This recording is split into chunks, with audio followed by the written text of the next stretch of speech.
Muy complacido, amigos, de tener a un gran político venezolano, a un gran miembro de la Acción Democrática como es David Morales Bello, jefe del comando de campaña del expresidente Pérez en esta contienda electoral. Muy bien, bienvenido.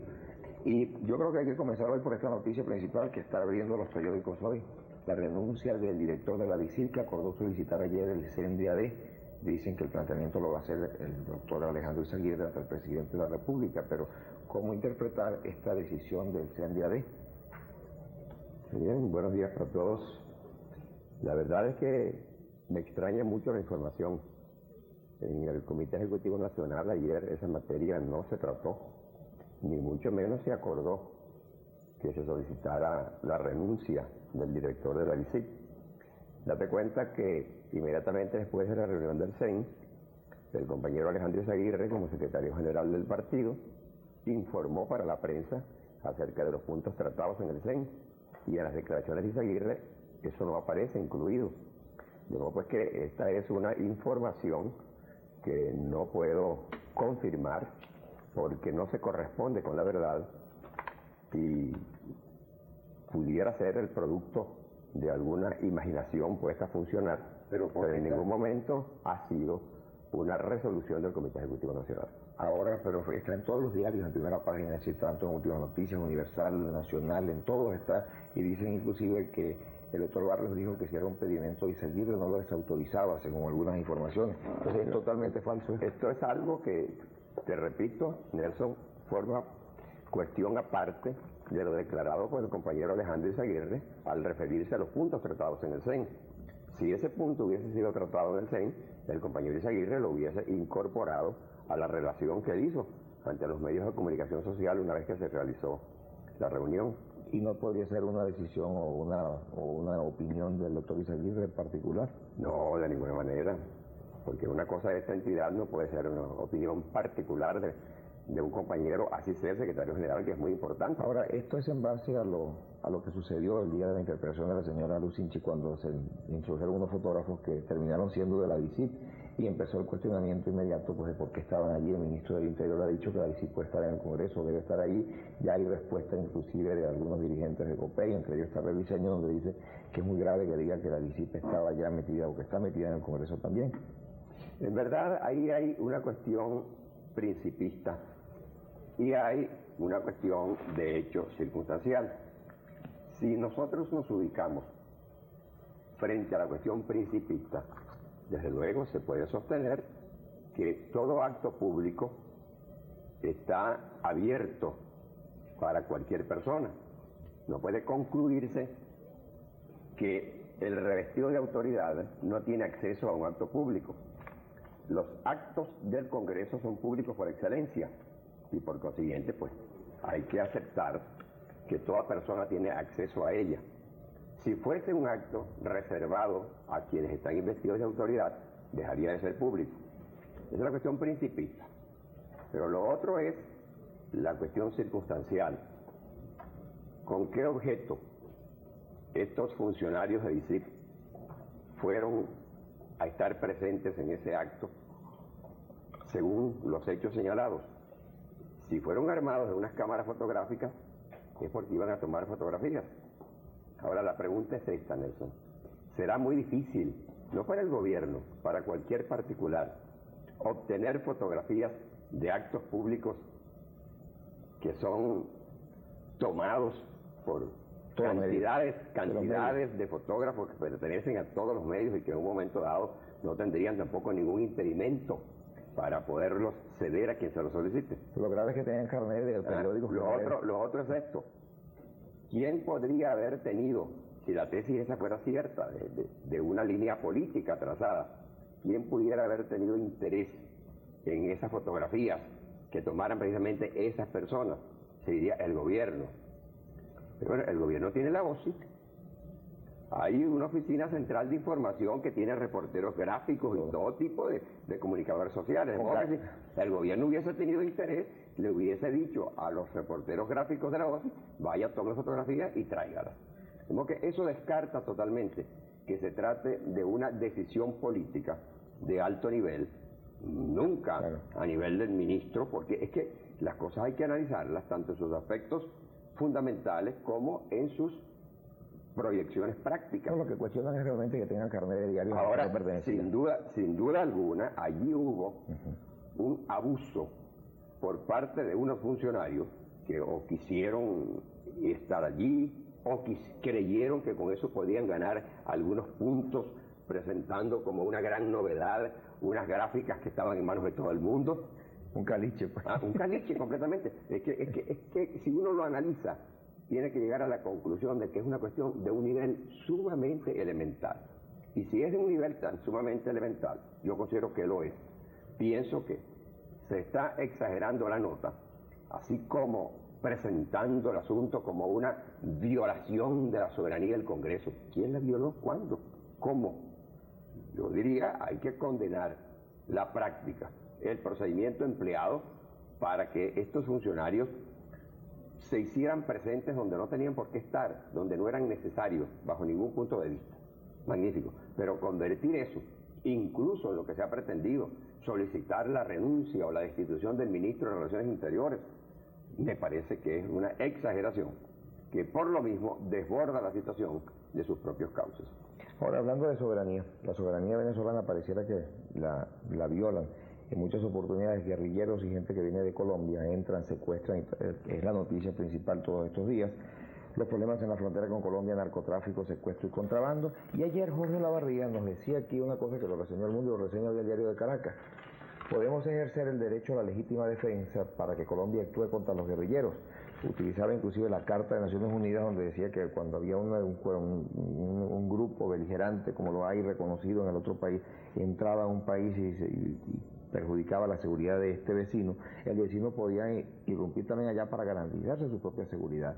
Pareciera que este es un problema que se va acentuando, un problema grave, un problema para el que no se ve solución inmediata, porque hay áreas que realmente, y lo dijo una vez, lo han dicho en Colombia, pareciera que el gobierno vecino no controla dentro de su propio país. Allí está la clave. Sin duda alguna, todos los secuestros sufridos por venezolanos en los últimos años obedecen a esa conexión droga-subversión que funciona en Colombia y que ha venido acentuando su impunidad en razón de las circunstancias políticas que ocurren en Colombia. Yo pienso que el gobierno colombiano está animado de la mejor intención de colaborar con Venezuela a los efectos de reprimir la situación fronteriza que nos hace mucho más daño a nosotros que a la propia Colombia. Porque fíjate cómo estas personas complicadas en situaciones subversivas apuntan siempre hacia Venezuela, donde encuentran víctimas a quienes secuestrar, llevar a Colombia para cobrar el rescate y luego dejar en libertad. ¿Por qué las autoridades de Colombia no actúan? Yo pienso en buena parte porque la situación política que priva en esas áreas no se presta a que el gobierno colombiano pueda actuar de acuerdo con sus declaradas intenciones. Entonces allí surge, eso es verdad, un estado de necesidad para Venezuela.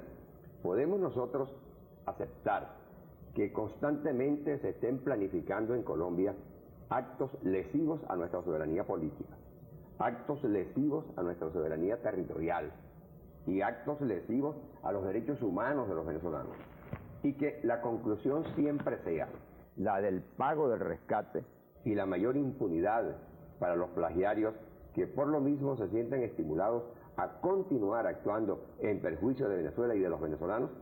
Creo que después de las declaraciones públicas y muy recientes del doctor José Ángel Siliberto, ministro de Relaciones Interiores, esto hay que analizarlo a un nivel un poco más en consonancia con esta situación y por lo mismo con la realidad pues de ellos. La realidad, y por lo mismo un poco alejado de esta cuestión protocolar en la que se reúnen autoridades venezolanas y autoridades colombianas, se firman protocolos, se manifiestan deseos de colaborar y de actuar mancomunadamente, pero en la práctica eso no funciona.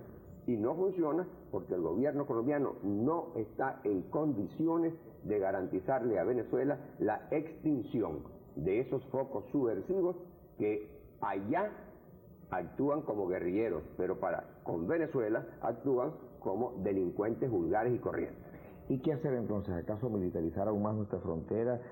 ¿Llegar hasta más allá de la frontera, a lo mejor en algún caso? No sé. ¿Qué a mediano y largo plazo, ¿hay preocupación? A mediano y largo plazo, la solución es una política de frontera fundamentada en la población de la zona fronteriza. Porque es que no se puede defender una frontera únicamente que con gente armada. La frontera hay que defenderla con presencia permanente, de gente sembrada allí. La frontera es el hombre. De gente vinculada con el medio, para que su sola presencia desestimule la actuación de los que entran como Pedro por su casa, porque no encuentran contención. El otro día yo estuve en el territorio federal de Amazonas y conversaba allí con los militares que están ejerciendo la custodia de la línea fronteriza con el batallón de selvas. Y se los decía, ninguno que trate de perturbar la tranquilidad de cualquier venezolano aquí a lo largo de la línea fronteriza va a venir justamente a chocar con el batallón de selvas donde se encuentra. Ese tiene un espacio muy largo, despoblado, donde se mueve perfectamente bien porque está despoblado, y allí comete sus desafueros, y cuando el ejército se entera y lo va a perseguir, ya está en Colombia. Todos los atentados, no solo, Nelson, no solo contra individualidades, sino también contra las Fuerzas Armadas venezolanas. Bueno, ya han pasado. Han quedado impunes, se han quedado impunes. Para arrancar de algún punto, digamos el de los bancos, contra elementos del ejército, y para terminar en algún punto, vamos a referirnos al atentado de Perijá contra la Guardia Nacional. Todos han quedado impunes. ¿Y por qué han quedado impunes? Porque es muy fácil, o toman la línea de la montaña o atraviesan el río y ya está listo, están cubiertos por la impunidad. Entonces, allí está el punto. Yo creo que Venezuela tiene que centrar en lo sucesivo y muy prontamente una acción que le sirva para prevenirse de algo que ya no tiene por qué sorprendernos, porque forma parte de una sistemática. Eso se está cada vez intensificando en razón de los buenos resultados que obtienen quienes se han dado cuenta que la cosa más fácil es atentar contra Venezuela y los venezolanos, porque la línea fronteriza los cubre y los protege sin necesidad de que el gobierno colombiano expresamente los proteja. Es que están protegidos por las circunstancias. A esas circunstancias Venezuela le tiene que poner remedio. Yo estoy totalmente de acuerdo con esos planteamientos y creo que es hora de decirlo así. No en forma guerrerista, ni mucho menos extravagante, sino muy sincera, con mucha firmeza y con mucha decisión de no continuar quedándonos en lo meramente declarativo. Hasta ahora, lo meramente declarativo ha llenado su función, pero cuando vamos a la práctica, a los hechos de la vida diaria, tenemos que encontrarnos que la situación nos resulta absolutamente desfavorable y eso no se puede seguir tolerando. Yo no quería entrar todavía en la materia de la campaña, de la política nacional, pero usted me llevó porque habló de la selva, y al hablar de la selva tiene que hablar uno del tigre. Entonces resulta bueno, en nuestras selvas no hay ese bicho. ¿Cunaguaro no qué? Sí, lo que es puro cunaguaro. Ahora, fíjese usted, los adecos eligieron su candidato, ustedes eligieron el candidato, pero todavía se siente que como que las cosas no están bien. Se habla mucho del pase de facturas, los sindicalistas, ayer mismo dejó una declaración, entonces no se debe buscarle expiación a esas cosas, pero los copellanos pareciera que como que dieron un ejemplo, después que estaban tan divididos y tan peleados, están todos unidos en torno al tigre. El tigre aparentemente ha repuntado en las encuestas, porque a lo mejor es el que está en la calle, el que está declarando, y el presidente Pérez, el candidato de Acción Democrática, está como muy tranquilo, quizás a lo mejor tratando de arreglar lo que está pasando allá adentro. ¿Cuál es la realidad de esas dos situaciones? Bueno, hay dos cosas, como dices tú. Primero, la manera de actuar. Nosotros los adecos nos caracterizamos por una actuación franca, abierta, cristalina, y por lo mismo, cuando hay desentendimiento o disentimiento, las cosas se dicen como se sienten y como deben plantearse, con la finalidad de que se resuelvan. Los copellanos, yo diría que por herencia de cuna, por formación, actúan de manera diferente. Aquella cosa de que por aquí no ha pasado nadie, señalando la manga. Es algo que hemos aprendido a lo largo de la historia. Son unos grandes simuladores y practican en términos llanos la política de la tierrita. Ponen tierrita encima, aunque el muerto quede por debajo. Nosotros estamos atendiendo nuestra situación y en la forma franca como se está presentando, comporta las posibilidades de un arreglo definitivo, de una desaparición de esas pequeñas aristas que todavía nosotros reconocemos que existen. Pero eso no es lo que está ocurriendo entre quienes le están poniendo tierrita a las circunstancias con la finalidad de pretender simular una superficie absolutamente estandarizada. Por otra parte, se está jugando mucho con el engaño de las encuestas. Yo puedo decirle al país con la más absoluta seguridad que son falsas esas encuestas que se han estado tratando de divulgar, la de Aponte y compañía. Todas esas encuestas son absolutamente falsas. Hay una encuesta que la vi ayer, según la cual Acción Democrática le está ganando a COPEI de partido a partido por 20 puntos y Carlos Andrés Pérez de candidato a candidato le está ganando a Eduardo Fernández por 15 puntos. Esa es la encuesta cierta, la encuesta real. Y esto es una medición hecha en el momento cuando el candidato de COPEI, con el apoyo de Luis Herrera Campins y de todos los demás, está en su efervescencia. Efervescencia que va a encontrar su nivel de sedimentación, porque después de este gran espectáculo de fuegos artificiales, que algunos han llamado la cena de la yaca fría y otros han llamado la cena de la lavandería, en todo caso... ¿Por qué lavandería? Porque sirvió para lavar unas cuantas cosas. Entonces, en todo caso, esto es algo que está tomando esas características de fuegos artificiales y va luego a ceder ante una realidad que al sedimentarse va a regresar las cosas a su verdadero nivel. El nivel de Carlos Andrés Pérez es un nivel permanente, fijo, que responde a un estado de conciencia del electorado venezolano que ha venido viendo en Carlos Andrés Pérez el candidato que deseaba que Acción Democrática adoptara como lo adoptó y el candidato a quien quiere darle la mayoría de los votos en 1988 porque reconoce en él un estadista.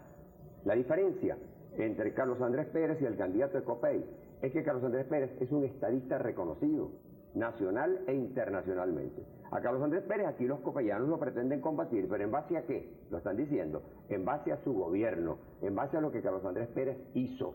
Le pretenden discutir a Carlos Andrés Pérez lo que impulsó en cuanto al crecimiento de la industrialización del país. Le pretenden combatir a Carlos Andrés Pérez lo que impulsó en cuanto a plan educativo, sobre todo el que se realizó desde la Fundación Mariscal de Ayacucho. Se le quiere combatir a Carlos Andrés Pérez en cuanto a las obras que él realizó como presidente de la República. Y al candidato de COPEI, ¿cómo se le va a combatir? Es que ¿cuándo ha hecho obra alguna? La mejor posición que ha tenido es la de secretario de Rafael Caldera, y a eso le dio la espalda. Es un aprendiz de candidato presidencial, jamás podrá pretender ser un estadista.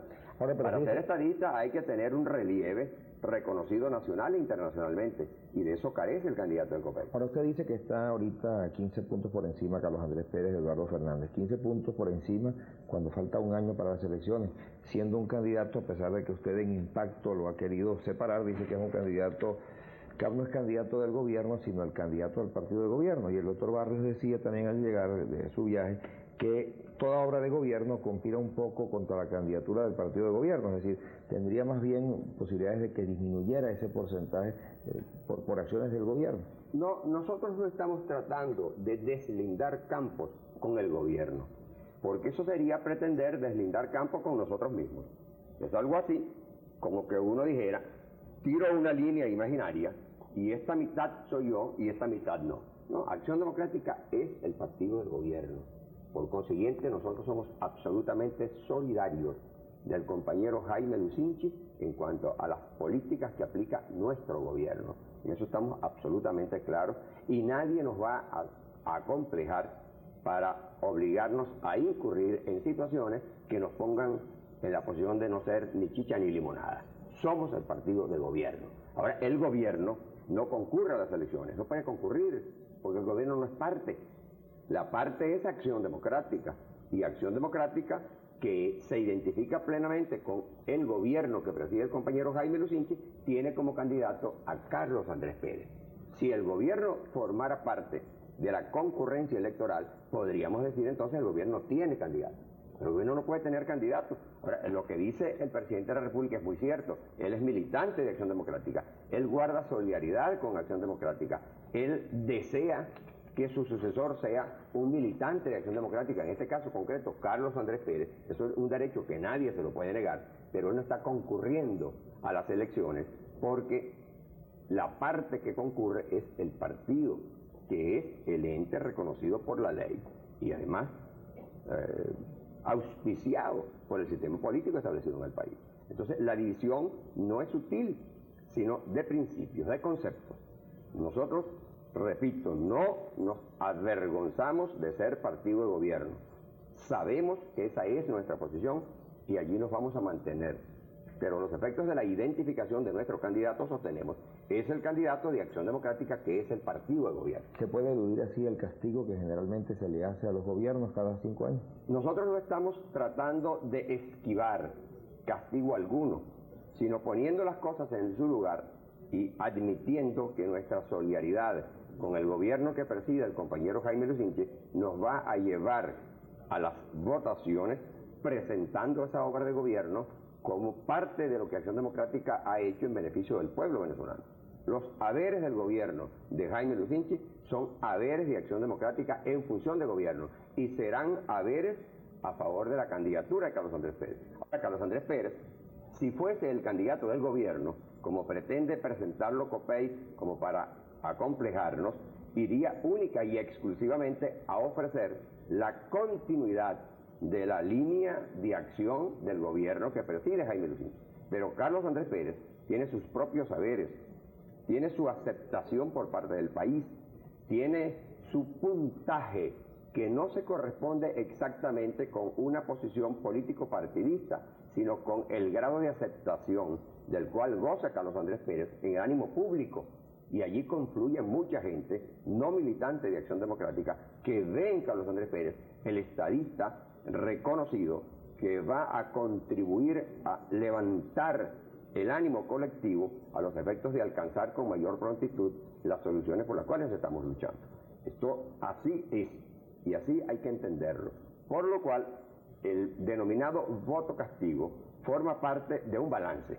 Habrá personas desagradadas, habrá personas desilusionadas, habrá personas incluso que se sienten defraudadas, porque muchos se arman expectativas y hasta imaginan ciertas bonanzas que van a recibir de alguien cuando sea gobierno y al no llegarle a esa bonanza se sienten defraudados. Todo eso puede ocurrir, pero si establecemos el balance, es absolutamente favorable, es positivo para Acción Democrática y para nuestro candidato presidencial. De modo que entre los factores positivos que nosotros vamos a sumar a los efectos de obtener la mayoría de los votos el 4 de diciembre de 1988 está la acción de gobierno cumplida por el compañero Jaime Lucinchi, de la cual no nos avergonzamos y desde luego representa uno de los aportes que nosotros vamos a sumar a los efectos de esa conclusión favorable para nuestra propuesta electoral. Si algunas piedras en el camino para los candidatos son la inseguridad, el personal, el problema de servicios públicos, quizás esta vez el de la inflación es el que más hacen notar todos, tanto del Pino, dirigentes sindicales, Massa Zavala, donde dice la inflación puede derrotar a Carlos Andrés Pérez. Pareciera que este es uno de los puntos más serios y que pudieran conspirar muchísimo en cuanto a un buen puntaje para el candidato Pérez. Sí, la verdad es que hay muchos deseos por allí de que Carlos Andrés Pérez pierda las elecciones y comienza entonces a volar la imaginación y a buscar cosas. Desde luego, un proceso inflacionario que llegue a poner los niveles de vida en términos atosigantes, estranguladores, eso le hace daño a cualquier candidato del partido del gobierno, como se llame. Pero la verdad verdadera es que la acción del gobierno, no para favorecer a Carlos Andrés Pérez, sino para atender las responsabilidades que corresponden al equipo encargado de conducir políticamente el país, está tomando medidas muy serias, pero muy serias, a los efectos de detener el crecimiento de la ola inflacionaria y de evitar que en Venezuela todos los esfuerzos que se realizan con la finalidad de mejorar el esquema económico se vayan a ver neutralizados por esta espiral inflacionaria, que es una amenaza, pero que no tiene por qué ser una cuestión inevitable. El gobierno de Jaime Lucinchi está trabajando muy seriamente para atender la amenaza de la inflación. Y Jaime Lucinchi lo dice constantemente, que él le tiene un profundo miedo a la inflación, porque él vivió en el sur en Chile concretamente, en momentos cuando la inflación comenzó a amenazar, y supo lo que fue el desenvolvimiento de esa espiral que causó los gravísimos perjuicios a la economía que todos conocemos. Pues bien, esa experiencia vivida por Jaime Lucinchi le ha hecho formar a él un concepto muy claro de los efectos contraproducentes de la inflación, no en función electoral, sino en función de resguardo de los niveles de vida que se deben defender para las capas medias de la población. En eso estamos muy claros, y Jaime Lucinchi está consciente de que no debemos dejar que la inflación estrangule el valor real del salario y los niveles de desenvolvimiento de la colectividad nacional. Como que por ese lado, desde luego, yo reconozco toda la autoridad que asiste al doctor Massa Zavala para opinar en cuanto a la inflación, pero lo que no entiendo es por qué él dirige sus baterías contra Carlos Andrés Pérez. Si la inflación llega a subir en términos no asimilables por la población, bueno, aquí vamos a tener una situación sumamente difícil, pero hay que reconocer los grandes esfuerzos que está realizando el gobierno de Jaime Lucinchi con la finalidad de que eso no ocurra, como lo están presagiando algunos que parecieran querer que las cosas ocurran así. Fíjese que se habla de que en estas próximas elecciones del 4 de diciembre habrán más o menos un 40% de votantes nuevos, de gente joven, para las que podría tener mayor aceptación a lo mejor una candidatura de una persona más joven. Dicen también que dentro de los cuadros dirigentes de Acción Democrática no hay participación de jóvenes, que lo que se ve es gente mayor de 40 y tantos, 45, más o menos la suya, de ahí para arriba. No, yo acabo de cumplir 63 años, lo cumplí el 4 de diciembre y me siento muy satisfecho, por cierto, en mis 63 años, porque hasta ahora no veo que me esté fallando ni una sola de las energías deseables. Ahora, pero ¿cómo se puede lograr la participación de jóvenes? Yo te puedo hablar ya como jefe de campaña de Carlos Andrés Pérez. Estamos estudiando con la seriedad que requiere esto la participación de la juventud de Acción Democrática y del país en un momento en el cual Venezuela debe aplicar su madurez cívica para hacer de la campaña electoral un planteamiento múltiple de los problemas y de las soluciones que debemos saber aplicar a los efectos de resolver las situaciones que nos afectan. En este sentido, la juventud tiene mucho que decir, porque mira, Nelson, la juventud venezolana actual es la mejor preparada con la cual hemos contado a lo largo de la vida republicana. ¿Por qué? Porque, como decía en alguna oportunidad el compañero Jaime Lucinchi, esta juventud es la hija de la democracia, es la nacida y criada a lo largo de estos 30 años de vida ininterrumpida en libertad. Esos no han sabido de zozobras, esos no han sabido de altibajos, de persecuciones, de angustias. Han tenido una seguridad en el desenvolvimiento pacífico, han podido ir a la escuela, al liceo, al tecnológico, a la universidad, se han formado incluso en las universidades más acreditadas del exterior. El plan de becas Fundación Mariscal de Ayacucho que estableció el compañero Carlos Andrés Pérez fue uno de los más grandes incrementos a favor de esa juventud que hoy día está representada por unas jornadas estupendas de técnicos muy calificados. Esta juventud tiene derecho a una participación cierta en la toma de decisiones y en Acción Democrática estamos muy conscientes de eso. Por eso nosotros en la organización que estamos haciendo de nuestra campaña no estamos viendo cómo es que vamos a encandelear a los jóvenes, no estamos viendo cómo es que vamos a engañar a los jóvenes, no estamos viendo cómo es que vamos a especular a los jóvenes, sino que estamos organizando las cosas con la finalidad de que los jóvenes se sientan respetados en sus posiciones y no simplemente tomados como carne de cañón en un carnaval electoral que pasado lo que deja es cansancio. la organización que está haciendo Acción Democrática, a los efectos de que la juventud formada del país se sienta tomada en consideración, es algo que no armoniza con unos planes que hemos visto por allí, según los cuales la juventud va a ser convocada por COPEI para que se vaya de farras, para que vaya a meter ruido electoral, para que convierta la campaña electoral en un momento festivo, que por lo demás lo que produce son grandes gastos, así se tengan también inmensos fondos que se hayan podido lavar bajo cualquier circunstancia. De modo que en Acción Democrática estamos animados por el mejor de los problemas, la mejor de las intenciones, con la finalidad de poner a la juventud venezolana, militante de partido y no militante de partido, en posición de ser tomada en cuenta. ¿Y la dirigencia joven de Acción Democrática? Y la dirigencia joven de Acción Democrática con toda seguridad. Incluso hemos estado hablando con el compañero Héctor Alonso López, que es un dirigente no juvenil, pero un dirigente joven, político, de grandes condiciones, que pertenece a la Dirección Nacional del Partido, ejerce la Secretaría General de Acción Democrática con gran propiedad en el Estado Mérida y goza de una aceptación generalizada en todos los niveles jóvenes del país, con la finalidad de que él contribuya en un plan que estamos organizando a fin de no hacer de la campaña electoral de Acción Democrática un carnaval electoral. No queremos que los jóvenes vengan a vestirse con unos trajes llamativos, ni a estar metiendo ruidos para dar la impresión de que dominan la escena. No es cuestión de escenario, es cuestión de valorización de lo que representa esa juventud y de convocatoria a que aporten sus conocimientos con la finalidad de ser tomados en cuenta en la toma de decisiones. Fíjese que aquí recientemente el doctor Luis Alberto Machado, un día antes de que lo nombraran director jefe de la campaña de Eduardo Fernández, nos hablaba de que el tigre era un tigre bueno, de que él estaba dispuesto a hablar con Acción Democrática y con Carlos Andrés Pérez para darle algunos consejos en cuanto a la campaña. ¿Están dispuestos ustedes a aceptar esas recomendaciones del doctor Machado? La verdad es que las recomendaciones del doctor Machado nos causan tanta gracia que si nos queda algún tiempo por ahí vamos a conversar con él para divertirnos un poco. Ese fue el ofrecimiento que él hizo aquí, entonces... Bueno, sí, verdad, es que son graciosos los consejos, de modo que si nos queda algún tiempo para un poco de relax, vamos a hacer alguna sesión para escuchar los consejos del doctor Machado. Ahora, hablando de relax, ganaron las elecciones del Colegio de Abogados ustedes recientemente. Hemos ganado las elecciones en todo el país, lo cual, por cierto, hablando de encuestas, es un índice extraordinariamente significativo. Aquí en Caracas, por cierto, COPEI organizó planes y hasta tenía preparada una gran fiesta, porque ahora los copellanos todos lo quieren resolver a base de fiesta. Tenían preparada una gran fiesta para celebrar la elección de su candidato a presidente en el Colegio de Abogados del Distrito Federal.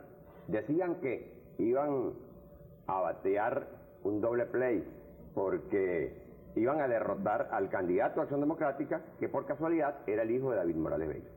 Resulta que el doctor José Alberto Morales Gómez, mi hijo, ganó la presidencia del Colegio de Abogados del Distrito Federal, dejando muy atrás al candidato de COPEI y dejándole fría las hallacas que habían preparado para celebrar lo que consideraban que era un triunfo seguro de los copellanos en Caracas. Pero no solamente Caracas, y que hemos ganado en todo el país.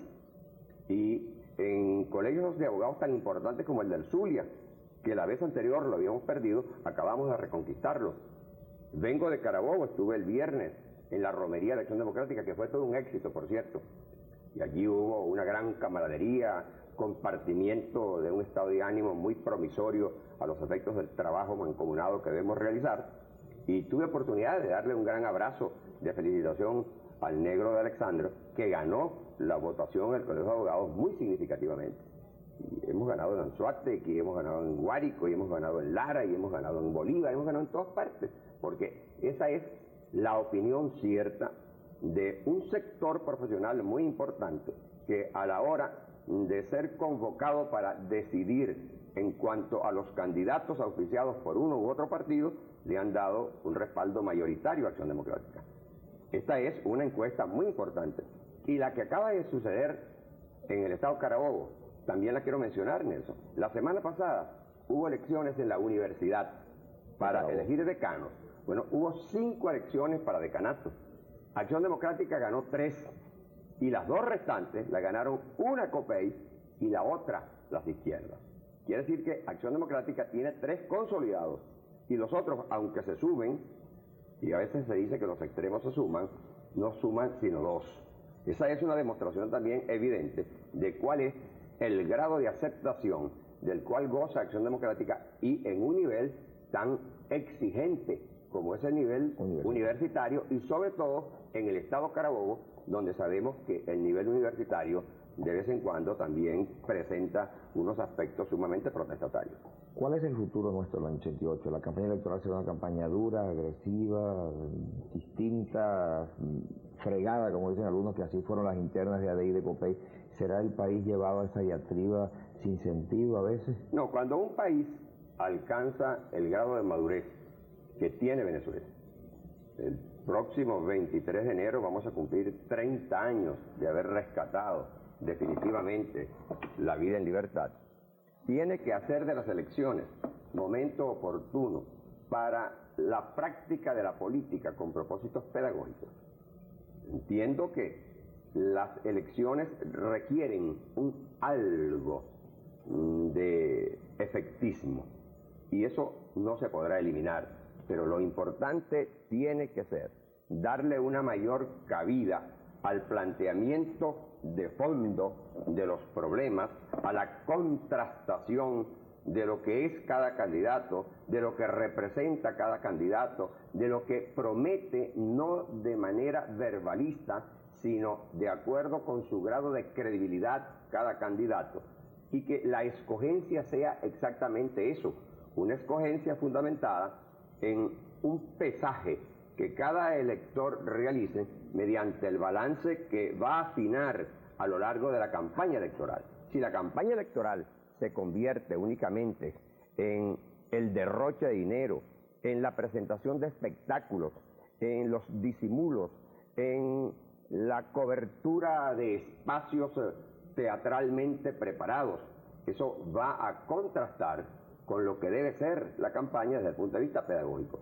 Nosotros en Acción Democrática estamos preparando una campaña seria, una campaña fundamentada en la verdad, en la autenticidad de Carlos Andrés Pérez como estadista nacional e internacionalmente reconocido, como un político que mediante muchos años de lucha ha logrado armarse de la personalidad que lo distingue y del prestigio que el país le reconoce. Allí vamos a cimentar nosotros lo que será la proyección del candidato.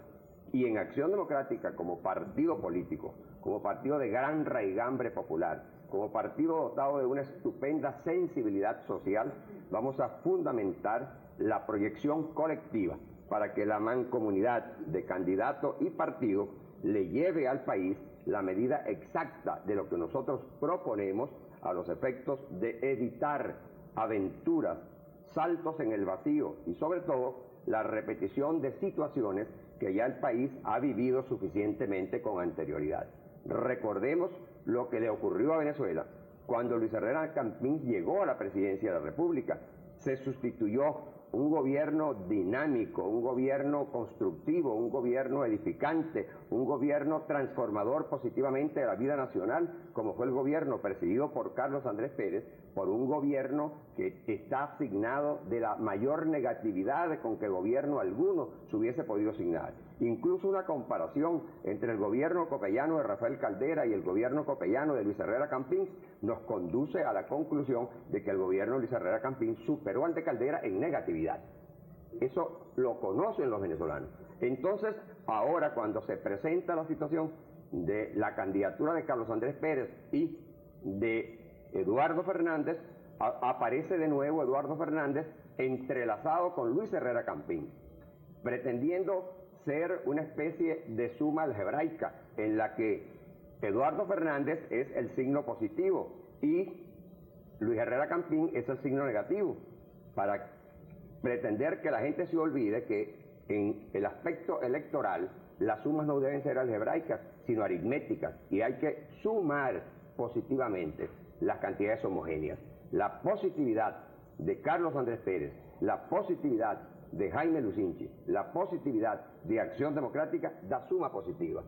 La negatividad de Luis Herrera Campins, sumado a la supuesta positividad de Eduardo Fernández, da negativo. Y si esa supuesta positividad de Eduardo Fernández la reducimos a sus exactas dimensiones, tenemos dos negatividades. Esa es la escogencia y nosotros queremos planteárselo al país llamando las cosas por su nombre, incluso con la crudeza que exige un planteamiento veraz, pero nunca llegar a la ofensa, a la diatriba, a la difamación, porque eso no hace falta. Para decirle al país que Eduardo Fernández es simplemente un aprendiz de candidato presidencial, que Eduardo Fernández está contradiciéndose en los planteamientos que hace, porque por un lado se arroga la condición de candidato de la juventud venezolana y por otro lado se abraza a la representación del gobierno más negativo que ha tenido el país, no hay por qué insultar a Eduardo Fernández, sino simplemente plantear las cosas en los términos reales en que existen. Bueno, muchas gracias por estar con nosotros, que sea un feliz 88 y que ojalá pues esa campaña sea la campaña de altura. Muchísimas gracias, Nelson, y feliz Navidad. Bueno, feliz para usted también y para toda su gente. Y gracias por la corbata, además. Muchas gracias a David Morales Bello. Es tradicional, además, que con los medios toda la vida, con los periodistas, ha tenido siempre